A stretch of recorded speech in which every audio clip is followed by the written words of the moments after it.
What is up, guys? This is the All Life back again with another video. Today, guys, I'm going to be talking about the Guardium ICO, a very promising project here in the near future. And let's get started. So here we are on the Guardium website. As you can see here, the token sale starts on March 20th, and Guardium is essentially a token for global decentralization for 911.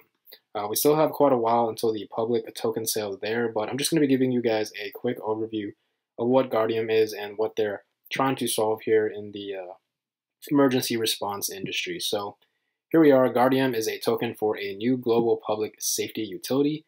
It provides an economic framework for distributed emergency response to the 4 billion unbanked people worldwide with no 911. As you can see here, they are featured on Apple's Planet of the Apps, winner of the Launch Festival in 2016, as well as Coin Agenda right here, and then D10E there. So we're just going to be diving into the white paper really quick here. I wanted to go over some of the key points in the white paper and then talk about the app a little later here in this video. So here we are on the problem, and right here they're trying to solve this problem where less than half of the world has 911, a government centralized emergency response system. And as you can see here, they've listed a couple key points here and why and certain problems that they're trying to solve here with Guardium. So as you can see here, 911 operators do not know your location 90% of the time if you call from a mobile device. That is just one of the problems they're trying to solve there. Congestion, as you can see here in March 2017, 911 was completely unavailable nationwide on AT&T mobile devices. In that same month, a child died because a caregiver was put on a 911 hold for half an hour. And as you can see here in developing countries, from the expenses, in Africa, the largest employer of the continent now is a private security. The rich can pay for safety, but the poor cannot afford it and are left unprotected.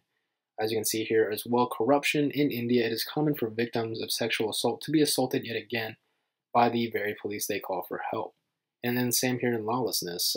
From a TED Talk here, Gary Hagen, sorry if I mispronounced that name, argues that the number one cause of poverty worldwide is not lack of food or water, but lawlessness, which is a direct consequence of there being no adequate protection grid.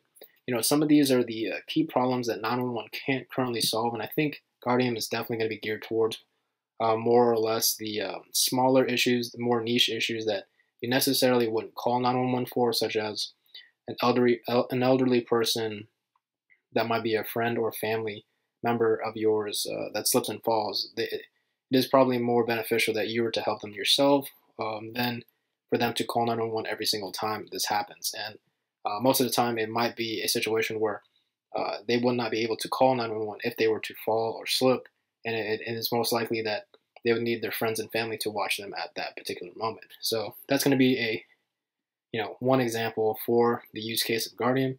I know some of their key points here are possibly helping the development of emergency response systems in developing countries where there is a lack of a 911 response system there at this moment there. So as you can see here, we'll scroll down here really quickly and go over some of the key points here for Guardium.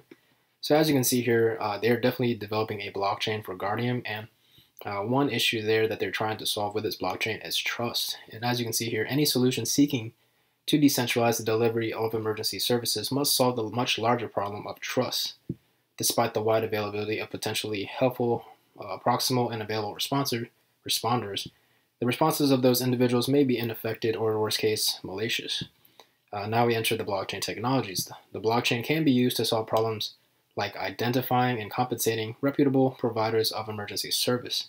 By providing a immutable, consensus-based distributed ledger, the individual responses to these emergencies can be recorded, audited, and aggregated, and trust can be developed in the network. Bad actors and free riders can be identified and blocked from the network there. So what this use case here for blockchain and Guardium is that they're going to be able to develop this trust amongst their customers there.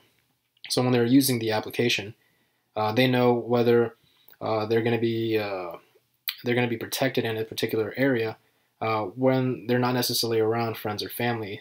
For example, if they're traveling abroad or just traveling within their own country in areas that they're most likely not going to have any friends or family in the area, and they don't necessarily have to have a situation where they need to call 911 for this specific instance that they have at the particular moment there. So that's just one example there for the blockchain there. We'll dive deep into some of the more key points here really quick. So as you can see here, we'll go back to the website really quick here and take a look at the Guardian Circle, which is their app, which is already released on the Android and Apple stores for download right now. You guys can definitely check that out. As you can see here, the app was released in 2016, February 28th there. So right now we'll take a look at the Guardian Circle here on their website. So as you can see here, Guardian Circle is a free app that lets friends, families, and neighbors protect each other. You can download it on Apple or Android. We scroll down here. When do you need Guardian Circle? When you're jogging alone and you get injured. A guy won't take no for an answer. You're stuck at work and can't pick up your child, or something more serious, a true medical emergency here. As you can see, get Guardians. Go through the kind of the user interface here for the application. Get Guardians, invite friends, family, neighbors to be your guardians. No limit to the number of guardians you can have. When you find yourself in a time of need, create an alert. 4 alert levels here: emergency, urgent, request, and only a test. Unlimited alerts used for situations large and small. Uses your phone, no additional device purchase, ring, watch, trinket required.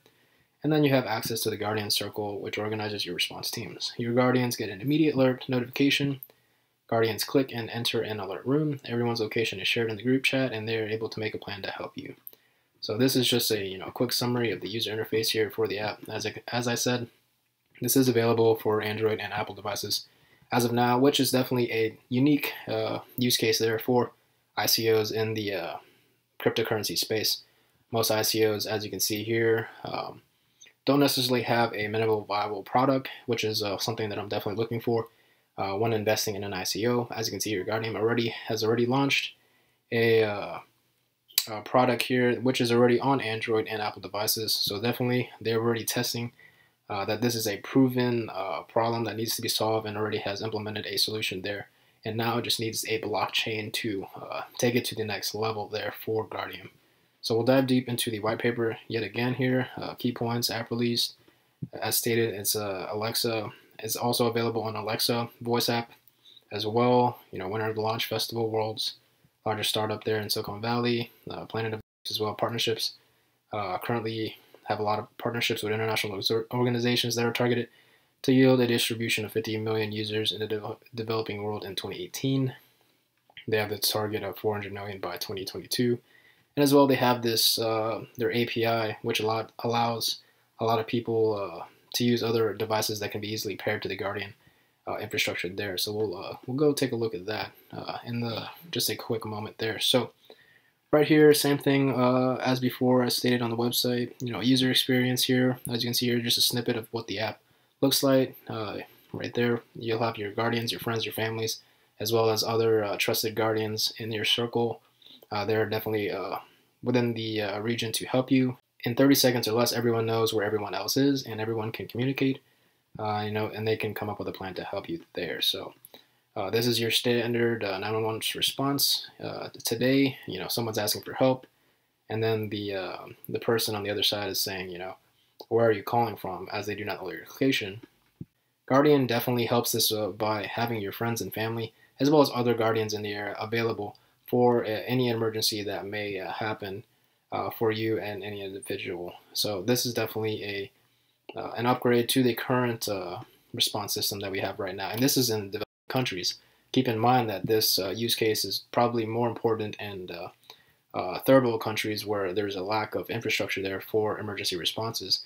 And you're most likely going to need the help of friends and family to deal with any emergency that isn't too critical or even could be life-threatening, depending on your situation. With having friends and family around you, it will have that access to quicker response times than your typical government agencies in these developing nations. So right here, as you can see, hardware support for API platform.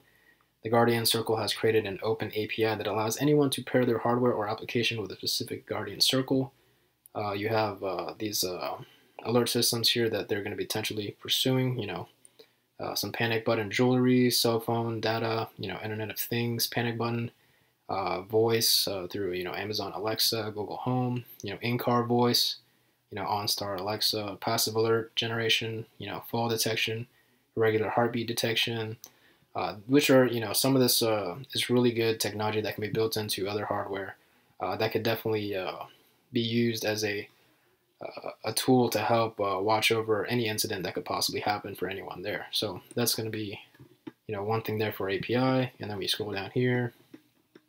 The Guardian Circle will have a free tier and a paid tier. Your free tier will usually consist of friends and family members, and your paid tier can consist of more experienced Guardians that have skill sets in security or AMTs. These guys will be able to respond to a more dangerous situation that you may be in, and definitely there to help you if you choose to pursue the paid option for Guardium there. As you can see here, we'll scroll down.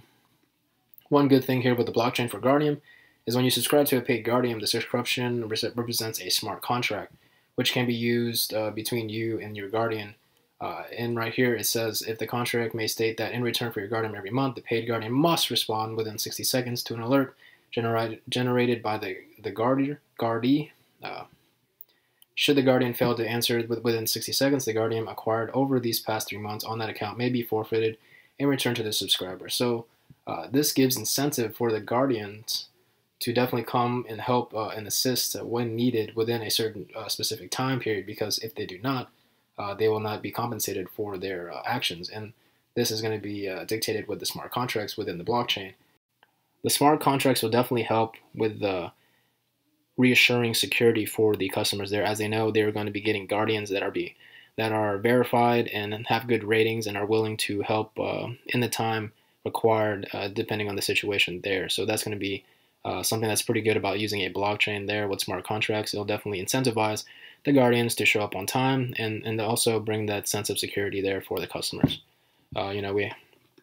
There's other options here for paid. As you can see, you guys can definitely take a look at this white paper. But Guardians, you can use paid Guardians for corporations and governments and institutions, for corporate events here, such as maybe hosting a meeting or a conference at a hotel or amusement parks here, corporate campuses, universities, etc. So there's definitely use cases for Guardium from the free standpoint as well as a paid standpoint. As we can scroll down here. So right here, what are they going to be doing with the Guardian token cell? They're going to be establishing a Guardian foundation, build the market and infrastructure to enable paid Guardians worldwide, build the API for Guardium, build new tools for Guardians to respond at a distance, continue to improve the core Guardian Circle apps, continue to connect a myriad of Internet of Things alert devices on their Guardian platforms. And then right now, as you can see here, they're not going to be an ERC20 token. As you can see here, because Guardian is used for an emergent response, we can zoom in right here. So for Guardian is used for an emergency response, we cannot accept technical volatility. The stakes in our world are potentially life and death. Guardian simply cannot risk being adversely affected by hard forks, transaction congestion, technical scaling, squabbles, surges in transaction fees, or other risks. Therefore, Guardian cannot make use of existing blockchains or currencies. The only way to be an absolutely certain in providing reliable, affordable, and fast settlement within our ecosystem is to create a completely standalone, independent Guardian token and blockchain there. So that's going to be their goal right there, guys. Definitely to build this blockchain for the decentralized 911 of the world there. So, that's just a quick overview of the white paper. We'll go back to the website really quick here, and as you can see here, timeline. They launched an app in February of 2016. The public token sale begins on March 20th, 2018. As you can see here, it ends in April 20th, and then the distribution of coins and wallets may take place in May. So, quick details here. The token sale, roughly 30% will go to the token sale here for the public with a token supply of 100 million. And then we go to the Guardian team here. Mark Jeffrey, the founder and CEO, pretty impressive guy here. One of the reasons this ICO stuck out to me here, Mark Jeffrey is a serial entrepreneur and has co-founded 5 internet companies with 3 exits, which is pretty impressive, and written 8 books, including the Max Quick series, Harper Collins. 3 times he has conceptualized and built consumer products that have generated millions of registered users in the first year. He's also an early pioneer of cryptocurrencies, having published 2 books, Bitcoins Explained Simply, and The Case for Bitcoin in 2015. So this thing that stood out with Mark Jeffrey is that he's definitely an early pioneer of cryptocurrencies, and he definitely has experience in this space compared to other founders of other ICOs, and that definitely is reassuring because I know this guy will definitely be able to build this company pretty quickly and has the skills and to market this to be a pretty promising project here in the near future, though. As you can see here, some of their team here, self-support, some of their advisors, you guys can definitely take a look at this. It's featured in TechCrunch, Washington Post, winner of the launch festival there as well. And then as you can see here, the pre-sale currently, you have to have a $5,000 US minimum with a list price of 33 cents per token. I assume this price will increase when the public sale happens in March. So definitely just keep an eye out on that. Right here, just some basic information here for the pre-sale here for Guardium. And that's going to be a quick overview of Guardium here, guys. Just wanted to give you guys that quick review of Guardium, potentially a good coin here for the near future. And if you guys are new to the channel, definitely hit that subscribe button for more cryptocurrency videos, and I'll see you guys in the next one.